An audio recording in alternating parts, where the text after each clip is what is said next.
Du lundi 16 au dimanche 22 janvier, les 12 coups de midi se mettent aux couleurs des pièces jaunes. Le jeu de Jean-Luc Reichmann devrait, cette année encore, remettre un chèque au montant significatif à l'association. Si est une tradition chaque année sur TF1, la chaîne mobilise son antenne pour récolter le plus d'argent possible pour l'opération des pièces jaunes. Plusieurs programmes phares sont mis à contribution. Le lundi 9 janvier, la première dame, et présidente de la Fondation des hôpitaux, Brigitte Macron était l'invitée spéciale du journal télévisé de 20h de Gilles Boulot pour parler du lancement de l'opération 2023 des pièces jaunes. Vendredi 13 janvier, CIST aux côtés d'Arthur Con a pu retrouver la femme du président de la République lors de l'émission Le Grand Concours, finalement remportée par Camille Serre.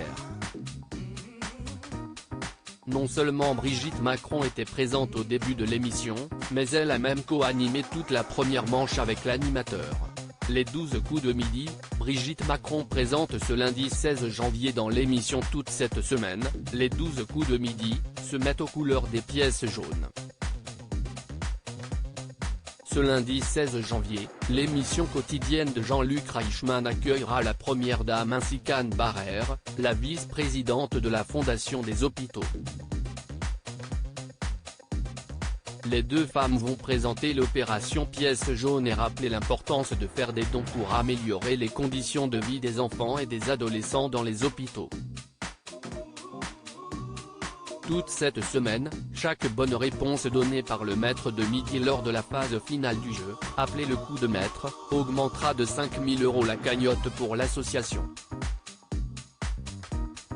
Dimanche, Jean-Luc Reichmann offrira à Anne Barrère un chèque avec le montant global récolté tout au long de la semaine. Les 12 coups de midi, Stéphane très proche du record de Paul. Si on sait déjà que Stéphane, l'actuel maître de midi, sera présent au départ de cette semaine spéciale pièces jaunes, il faudra qu'il remporte les 7 émissions de la semaine pour assister à la remise du chèque dimanche. L'ouvrier originaire de Haute-Marne est présent dans le jeu depuis le 20 août 2022.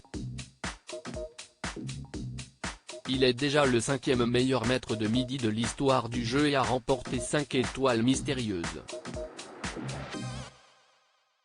Le champion se rapproche fortement du record de Paul Elrarat qui avait participé à 153 émissions. À lire aussi les 12 coups de midi, Stéphane fait une demande étonnante à Jean-Luc Reichmann, du jamais vu dans l'émission.